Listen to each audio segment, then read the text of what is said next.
Hi, my name is Nehemiah Stewart, and I'm an MD PhD candidate here at Chapel Hill, and I'm the CEO of MASLOW. Joining me today is another MD PhD candidate, my colleague, Zachary Schrenk, who's the CSO of MASLOW.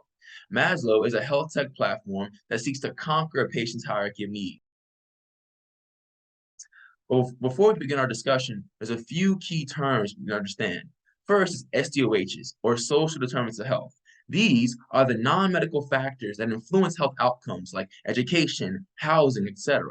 Also, CBOs, or community-based organizations. These are the local resource organizations and hubs that patients actually go to serve their health needs. Lastly is AWV, or annual wellness visits. Medicare has certified that they will actually pay for one visit a year for eligible seniors that physicians can be reimbursed for. But we understood that there was four main issues that the healthcare field faced that we sought to heal. One is the healthcare system is overburdened, and clinicians just don't have the time to actually get reimbursed for what the Medicare requires for annual wellness visits, because Medicare requires an increased attention to social determinants of health. But that takes too much time in the short clinical appointment. But we know that over 80% of a patient's health is driven by their SDOHs. On top of that, a patient's SDOHs cause them to miss appointments. And no-show appointments are the most expensive point of primary care, costing over $150 billion each year. MASLOW was built off of a statement released by the WHO in 2008 that said improving global health will depend upon our ability to develop systems and technologies that more effectively assess, track, and communicate a patient's SDOHs. So we developed MASLOW as a platform that allows us to really better gather the important social determinants of health and social risk factor information for patients and make it more available for physicians to assess as we're thinking of care plans for patients that try to help them reach their health goals. One way we did this was we gathered patient input and input from their caregivers to develop these questionnaires that really target the aspects of their social determinants of health that are really at play in their lives using the Aspire study.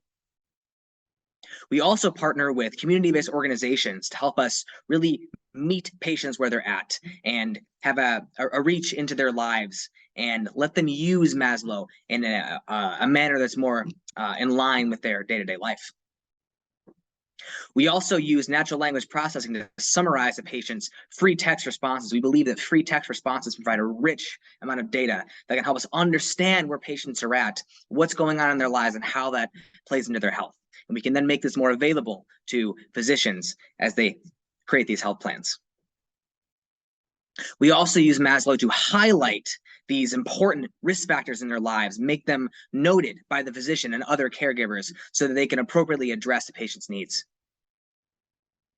We also recognize that with the movements towards increasing SDOH recognition in healthcare, there are codes, Z codes, that help us to better identify what factors are at play. And using MASLOW will help physicians better understand what factors are at play and what codes can be used to bill for these factors in their care. We also use MASLOW to pre-populate the social history information into a patient's chart to save time during appointments like the annual wellness visit or other wellness visits where revisiting this information is important.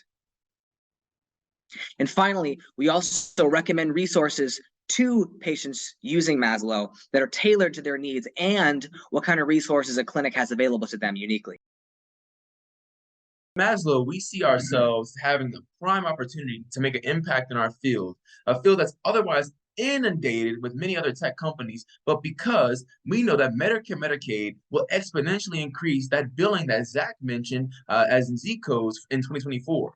Also, we know that although so many patients have the chance to be billed for Z codes, the time-intensive nature of gathering SDOHs has caused only 1.6% of eligible seniors to have that code in their charts.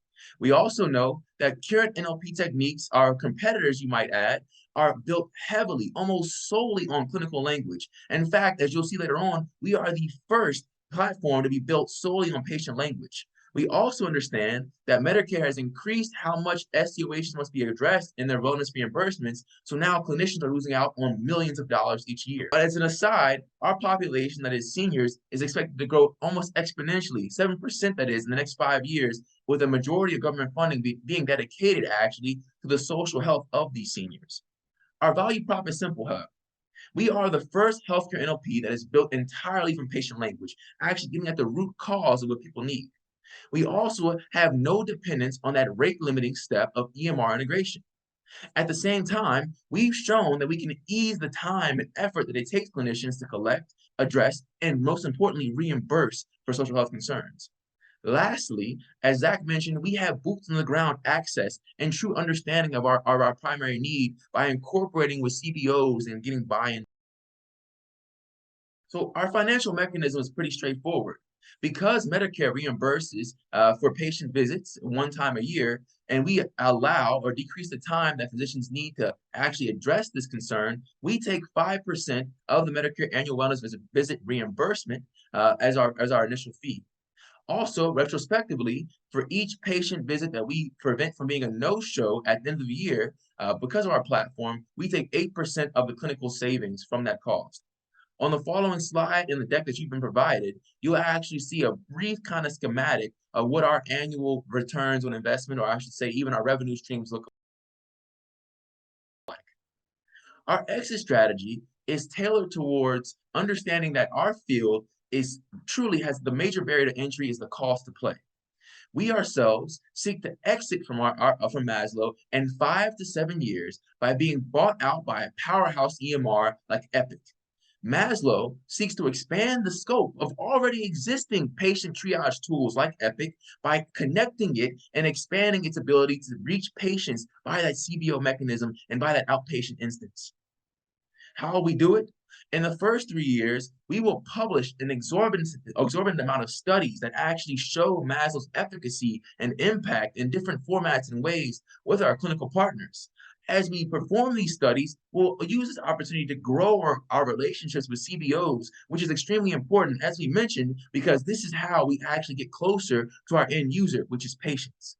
In years 4 to 7, we'll take all the studies we've done and begin to compile this research to actually show Maslow's impact to our buyers, thereby focusing ourselves more on the efficacy and impact of Maslow than trying to waste so much time and money on implementing Maslow into any one clinic, understanding that our exit strategy is to exit, not to earn short-term dollars.